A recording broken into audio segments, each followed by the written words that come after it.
the beautiful girl that I met made in Japan. The beauty of her face was beyond my wildest dreams. Assalamualaikum warahmatullahi wabarakatuh.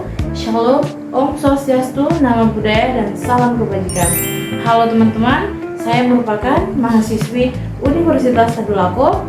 Perkenalkan, nama saya Nurul Reski Ramadhani dari kelas A dengan NIM A50124045, program studi bimbingan dan konseling. Tujuan saya membuat video ini untuk menyelesaikan tugas ulangan tengah semester mata kuliah konseling anak dan keluarga. Nah, teman-teman, apakah kalian melihat anak yang pendiam, sering marah, dan sering bergaul? Nah, bisa jadi itu bukan karena dia nakal, tapi karena dia tidak tahu bagaimana cara menyampaikan apa yang dia rasakan dalam hubungannya dengan orang lain. Nah, dalam video kali ini kita akan belajar bersama tentang konseling relasi untuk anak. Materi ini sangat penting bagi kita sebagai calon guru, konselor, atau orang tua. Yuk, simak sampai selesai. Nah, apa sih sebenarnya konseling relasi untuk anak itu? Secara sederhana, konseling relasi untuk anak adalah proses pendampingan untuk membantu dan memahami, mengungkapkan, dan mengelola pengalaman hubungan sosial mereka. Hubungan ini bisa dengan orang tua, saudara kandung, teman sebaya, guru, maupun orang dewasa lainnya. Nah, tahukah teman-teman, yang membedakan dengan konseling orang dewasa adalah pendekatannya. Kalau orang dewasa bisa diajak ngobrol langsung. Kalau anak-anak lebih nyaman dengan cara bermain, menggambar, dan bercerita. Prinsip utamanya satu, anak hanya akan berbicara tentang perasaannya kalau dia merasa aman dan tidak dihakimi. Jadi, tugas kita sebagai pendamping adalah menciptakan rasa aman itu. Nah, pada pembahasan selanjutnya yaitu tentang apa sih tujuan dari konseling relasi untuk anak. Nah, teman-teman, ada 5 tujuan yang perlu kita pahami. Yang pertama, membantu anak mengungkapkan perasaannya tentang hubungan yang mereka alami. Banyak anak yang marah atau sedih, tapi tidak tahu cara mengungkapkannya. Nah, tujuan kedua, mengembangkan keterampilan komunikasi sosial. Nah, anak-anak belajar cara memulai percakapan, meminta maaf, menolak dengan sopan, dan menyelesaikan konflik. Tujuan ketiga, mencegah dan menangani konflik, baik dengan teman sebaya, guru, maupun anggota keluarga.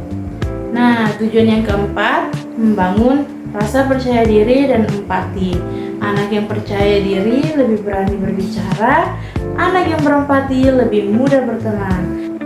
Dan tujuan kelima, menciptakan lingkungan yang sehat, mendukung perkembangan anak.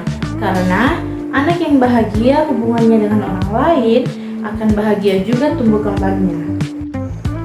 Nah, teman-teman, selanjutnya pembahasan yang ketiga, bagaimana relasi anak dalam keluarga. Ini adalah relasi pertama yang paling penting dalam hidup anak.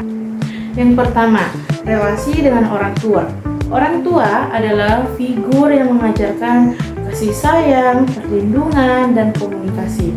Penelitian menunjukkan bahwa anak yang memiliki hubungan hangat dengan orang tuanya cenderung lebih percaya diri dan stabil emosinya. Sebaliknya, komunikasi yang buruk atau pola asuh yang terlalu keras bisa membuat anak merasa tidak dihargai. Nah, yang kedua, relasi dengan saudara kandung. Saudara kandung adalah teman bermain pertama sekaligus guru konflik pertama. Disinilah anak belajar berbagi, bergantian, dan menyelesaikan pertengkaran. Menurut Harlock, interaksi antara saudara membantu anak belajar peran sosial, tapi perlu bimbingan orang tua ya, agar persaingan tidak berubah menjadi permusuhan. Nah, teman-teman, intinya keluarga yang harmonis adalah fondasi utama anak untuk bisa bersosialisasi dengan dunia luar. Nah, teman-teman, pada poin pembahasan keempat yaitu relasi anak dan lingkungan sosial. Setelah keluarga, anak mulai berinteraksi dengan dunia yang lebih luas. Pertama, ada teman sebaya. Nah, teman sebaya adalah tempat anak belajar berempati, kerjasama, dan ada aturan sosial. Rubin menyebutkan bahwa kelompok teman sebaya adalah sarana penting bagi anak bersosialisasi. Tapi tantangan juga ada, seperti ejekan, penghasilan, konflik, atau bahkan perundungan. Kedua, ada guru. Nah, guru bukan hanya mengajar, tapi juga sebagai figur pembimbing. Hubungan yang positif dengan guru membuat anak merasa aman di sekolah, meningkatkan motivasi belajar, membantu anak mengatasi masalah sosial. Nah, yang ketiga, orang dewasa lainnya, seperti tetangga, kerabat, atau tokoh masyarakat. Dari mereka lah anak belajar rasa hormat, sopan santun, dan tanggung jawab sosial. Nah, teman-teman, jadi anak yang memiliki relasi sehat dengan lingkungan sosialnya akan tumbuh menjadi pribadi yang tangguh, percaya diri, dan berempati.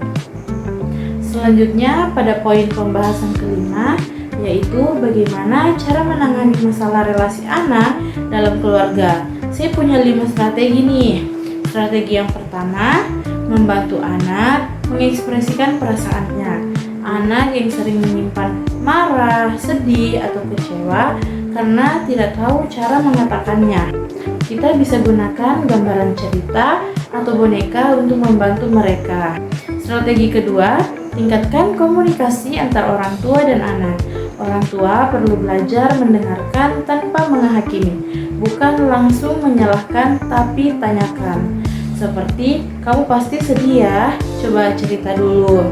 Nah, selanjutnya strategi ketiga, terapkan pola asuh demokratis, artinya hangat tapi konsisten. Anak boleh berpendapat tapi tetap ada batasan yang jelas. Selanjutnya strategi yang keempat, bantu anak mengelola konflik dengan saudara kandung. Ajarkan berbagi, bergantian, dan meminta maaf. Orang tua juga jangan memihak salah satu anak. Selanjutnya strategi yang kelima, melibatkan keluarga dalam proses konseling. Karena masalah relasi tidak hanya milik anak, tapi milik seluruh anggota keluarga. Dengan pendekatan ini, hubungan dalam keluarga bisa kembali hangat dan mendukung perkembangan anak. Nah, selanjutnya pada pembahasan yang terakhir, yaitu poin ke-6.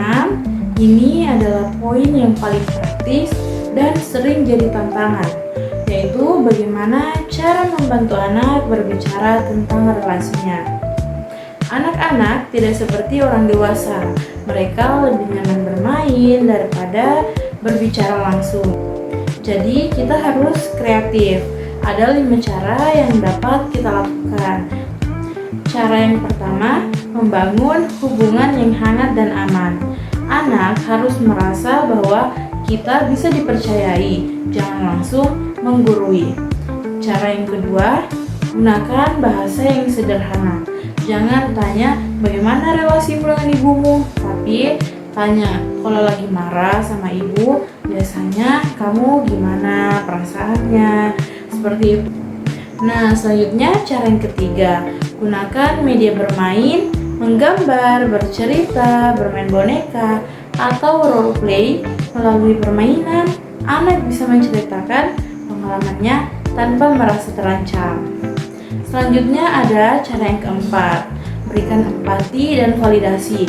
Katakan, wajar kamu merasa kesal, cerita lagi yuk, bukan jangan begitu. Nah, itu adalah cara yang salah dan dapat membuat anak takut kepada orang tuanya.